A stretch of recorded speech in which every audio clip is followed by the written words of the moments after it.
Bora falar de métricas? Bora falar de números? Mas calma, não é aula de matemática, não vou fazer aqui contas difíceis. Na verdade, esse é o primeiro vídeo de um quadro novo que eu estou estreando aqui no canal, que é o Sem Edição. A ideia é trazer aqui notícias do mundo literário, reflexões sobre a vida leitora, enfim, e trazer justamente isso, batendo um papo com você sem edição. Então, não vou cortar esse vídeo, vai ser daqui até o final. Eu espero não errar, porque às vezes eu dou aquela gaguejada básica, mas enfim, eu espero não fazer isso, porque vai entrar do jeito que tiver no corte final, gente. Então, escolhi para falar sobre esse assunto de métricas porque eu vi 2 vídeos semana passada, um do canal Meteoro, outro da Isabela Lubrano, do canal Ler Até Morrer, Ler Antes de Morrer, perdão. Vou deixar aqui no link os 2 vídeos, que falavam sobre matérias que estão saindo aí na mídia, nos jornais, revistas, etc., sobre a influência do TikTok e do YouTube no consumo literário, né? E como isso influencia os gostos literários. Porque, assim como eu estou falando aqui de livros, compartilhando os meus interesses, meus gostos, tem outras pessoas diversas criando canais aí no BookTok, né, o chamado BookTok, que é o TikTok de livros, quanto aqui no YouTube, que são os... tá vendo? Já esqueci o nome, né? Mas, enfim, dos youtubers aí literários, né? E a grande questão que as matérias traziam, especialmente no caso do BookTok, é sobre esse, primeiro, o consumo muito acelerado, né? Que já é uma discussão, assim, que vem acontecendo ali já, enfim, há algum tempo, né? Sobre vídeos curtos e como isso influencia a nossa atenção.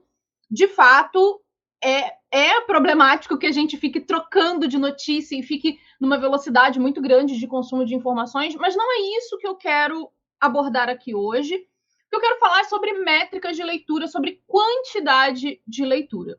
Porque todas essas matérias, tanto que eu vi lá no Meteoro, que é uma matéria que saiu no UOL, quanto a outra que a Isabela Lubrano comentou, falam, claro, elogiam, porque tudo bem, existe uma influência positiva, está incentivando as pessoas a lerem, especialmente os mais jovens, porque o TikTok tem uma influência muito grande na geração Z, né, mais frequentado pela geração Z.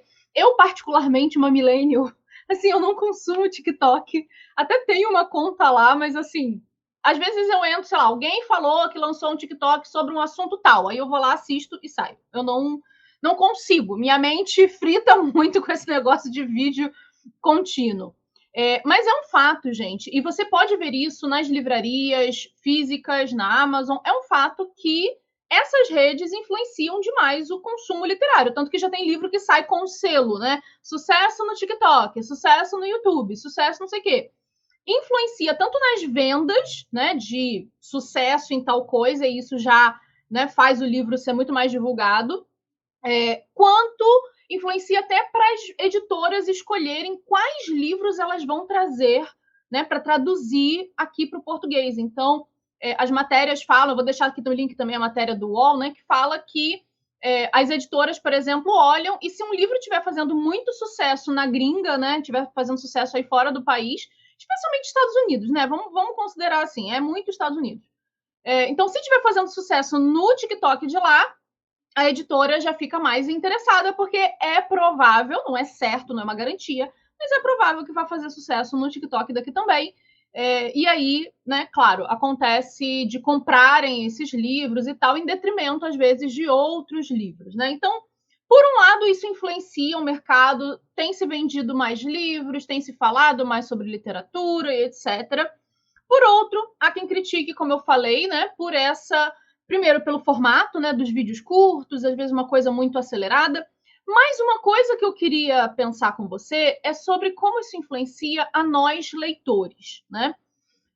E aí eu vou falar mais especialmente do YouTube e do Instagram, que são as redes que eu mais consumo, porque a gente vive uma onda, e eu já percebi isso aqui no canal também, apesar de ser um canal bem curtinho, bem pequenininho ainda, a gente tem poucos vídeos, poucos inscritos, etc., mas eu percebo, por exemplo, que não só aqui, mas em outros canais também, os vídeos de lista, vídeo de book haul, né? Que o blogueiro lá, enfim, o youtuber abre um monte de pacotes de livros.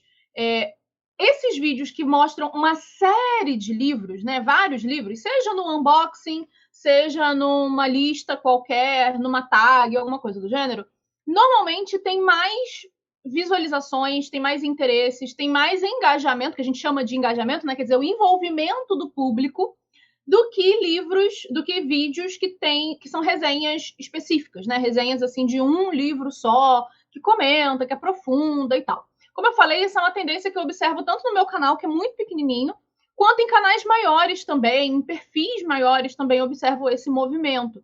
Inclusive, já vi até alguns influenciadores falando sobre isso, né? Sobre como certos tipos de vídeo engajam muito mais, apesar de nem sempre serem os tipos de vídeos que aquele influenciador gosta de fazer. Então, muitas vezes faz porque estamos numa rede social com algoritmo, né? Seja aqui, seja em outras redes, são redes de algoritmo. O algoritmo funciona como?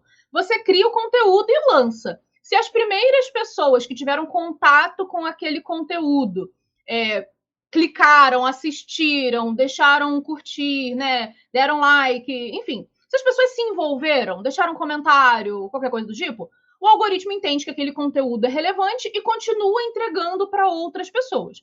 Se ninguém dá bola, aquele conteúdo morre, né? O algoritmo para de entregar e tal, e aí só, tipo, se a pessoa for lá no perfil da outra, né, caçar o vídeo ou caçar o post para poder, né, consumir aquele conteúdo. Mas o algoritmo em si para de ficar distribuindo esse conteúdo. E aí eu fico pensando, né, tô falando disso tudo, por quê? Porque às vezes a gente entra numas piras de umas listas infinitas, metas absurdas de leitura, que às vezes não condizem com o que é viável para a gente fazer. E a gente começa a se sentir ansioso, a gente começa a achar que a gente está para trás, que a gente está atrasado, que a gente está, sabe, perdido, que a gente, enfim, que está todo mundo lendo mais do que a gente, como se fosse uma corrida, sabe? Como se a leitura fosse uma corrida. E aí, gente, é claro, tem gente que tem um ritmo de leitura mais acelerado. Por exemplo, gente que consome menos YouTube, né, menos rede social e gasta mais tempo lendo e tal. E claro que essas pessoas vão ler, talvez, né, mais livros, maior quantidade de livros do que alguém que tem menos tempo para leitura, que às vezes lê um pouquinho só a cada dia, enfim. A minha questão não é essa. A minha questão é pensar até que ponto o nosso ritmo de leitura, a nossa relação com a leitura está sendo saudável? Quais métricas que importam para você? Por exemplo, no início do ano, muita gente faz aquelas metas, eu quero ler, sei lá, 50 livros no ano, 100 livros no ano. E aí, sim, se você for pro antigo Twitter aí, o Twitter, não sei nem se está funcionando esse negócio ainda, mas enfim, especialmente agora no Threads, né, que é o que eu acompanho, tem muita treta nessa comunidade literária discutindo se é viável ler 100 livros no ano, se a pessoa de fato prestou atenção no que leu, se ela só não consumiu muito rápido, enfim. Eu acho que não tem como a gente julgar a outra pessoa, porque cada um sabe de si, então eu não estou aqui para julgar quem leu 100, ou quem leu 1, ou quem leu 5. Minha questão não é essa. A minha pergunta é, seja lá qual for a métrica e seja lá qual for o ritmo que você está adotando, ele funciona para você? Ele está saudável? Ele está gostoso? Você acompanhar, por exemplo, conteúdos de pessoas que leram 200 livros no ano, te faz bem? Te deixa feliz? Te deixa inspirado? Porque, e eu digo isso assim, do lado de consumidora, né, de quem consome conteúdo literário, de quem acompanha perfis que falam sobre livros, porque eu gosto de descobrir, às vezes, uma indicação, a pessoa lê um livro que não estava no meu radar, ou que até já vi, mas não dei bola, e eu falo, poxa, esse livro pode ser interessante. Já li vários livros por indicação de outras pessoas, e eu acho isso legal, eu acho quase essa ideia de você poder, sabe, trocar com outra pessoa e contar, olha, li isso aqui, é muito legal, leia também. Então, como consumidor, eu acho muito legal isso, mas, ao mesmo tempo, eu fico, às vezes, um pouco ansiosa, sabe? Quando vem avalanches de livros e, racionalmente, eu sei que não faz sentido essa comparação. racionalmente, eu sei da minha rotina, eu sei da minha vida, eu sei, enfim, e eu sei que leitura não é uma corrida, não é, sabe, eu não tô disputando com ninguém quem vai ler mais no ano, mas num nível assim muito emocional, não racional da coisa, me bate uma certa ansiedade, sabe? E aí eu particularmente, não tô dizendo que você tem que fazer a mesma coisa, mas assim, particularmente eu tenho evitado consumir esse tipo de conteúdo. Conteúdos de dicas, até de listas mesmo, beleza. Mas conteúdo, sabe, de métrica doida, do tipo, estamos entrando em maio e eu já li 50 livros no ano. Isso me causa um pouco de ansiedade. Eu percebi que isso não estava me fazendo bem, sabe? Eu percebi que isso estava me deixando ansiosa, estava me deixando às vezes meio mal. E aí eu parei de consumir esse tipo de coisa. Não necessariamente deixei de seguir as pessoas que produzem esses conteúdos, mas eu engajo, eu vou assistir, eu vou ler o post, às vezes de uma resenha específica ou de uma lista temática, né, sobre um assunto, em conteúdos que eu percebo que me deixam um pouco mais tranquila. E aí eu achei legal de trazer isso para vocês, né? Porque às vezes a gente fica nessa cobrança. Eu mesma tenho um ritmo um pouco mais lento de leitura, porque eu me perco muito.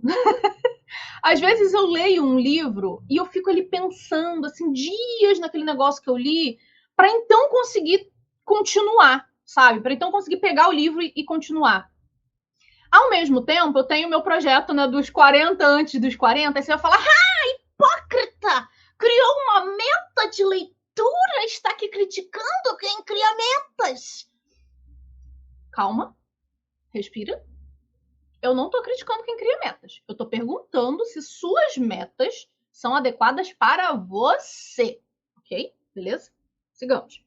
Então, o meu projeto de 40 antes dos 40, sim, é uma métrica, mas é uma métrica que, para mim, tá ok. Para mim, tá tudo certo. E também, se eu não conseguir, por acaso, chegar aos 40 tendo lido esses 40 livros, para mim também tudo bem, sabe?